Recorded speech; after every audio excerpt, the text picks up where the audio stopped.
research process enables the identification of innovation pathways, which guide a client's innovation journey. These innovation pathways tell us where we want to go, while the strategic themes we discussed previously remind us why we want to go there in the first place.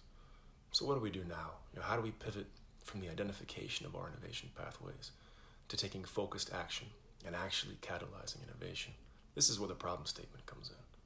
Problem statements are the catapults that launch us down our innovation pathways and onto the innovation journey. A problem statement is a formulaic question which prompts an innovation-driven response.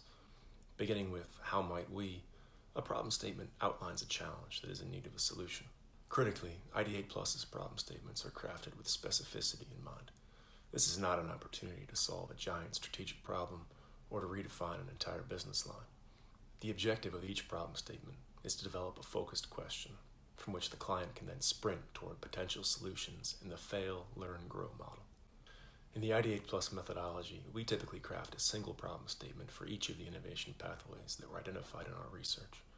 Now, this isn't a hard, fast rule, but a 1-to-1 ratio of innovation pathways leading to specific problem statements is our standard practice.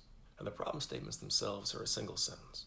For example, how might we design our hospitality space so that outdoor lovers feel immersed in nature? Or how might we develop a condiment closure with an integrated seal so the end user has fewer waste components, less spillage, and can guarantee product authenticity? These one-sentence questions are designed with our research insights foremost in mind and are packed with focused detail.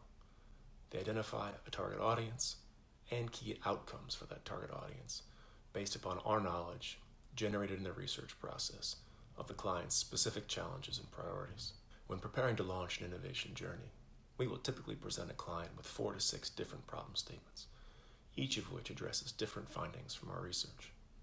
Through open discussion and occasionally through anonymous voting, we will then select a problem statement or problem statements that will be used in the next crowdsourcing phase of the Ideate Plus progression.